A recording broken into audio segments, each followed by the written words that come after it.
Merry Christmas, everybody. I hope everybody's having a good Christmas. So, this is a video that I got asked to do. So, I'm going to compare the NECA Ultimate Michael Myers from Halloween H2O and Resurrection. Now, a lot of people love and hate these films. I personally love Halloween Resurrection. I think Halloween Resurrection was one of my favorite Halloween films just because of the performance of Brad Lorre. And then I do like Halloween H2O. I like Chris Durand's performance of Michael as Michael in Halloween H2O. But I think Brad Lorre played a better Michael than Chris Durand.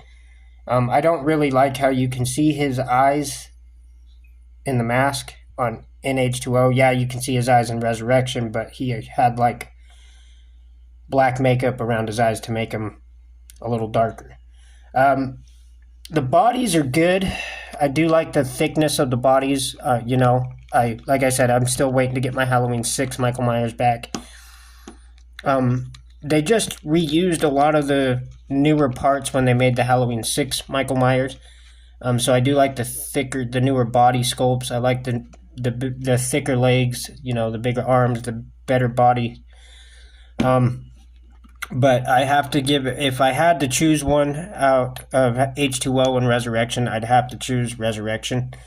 I just like how his mask looks in Resurrection. And I like the darker colors of the coveralls.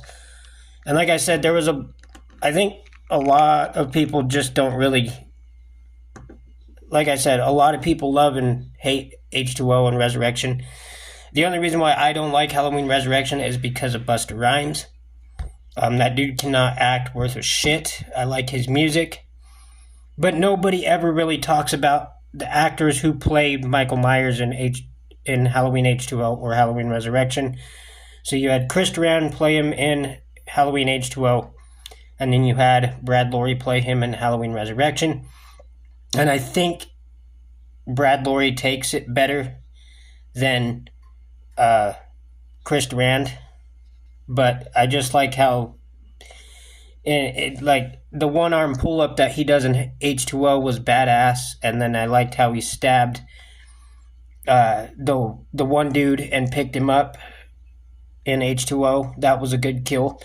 And then in Halloween Resurrection, I loved how he had the one arm pull up again, and I loved how he crushed the dude's skull with his bare hands. And then at the very beginning of the movie, I loved how he puts his head down and goes right through the fucking door to get to Lori.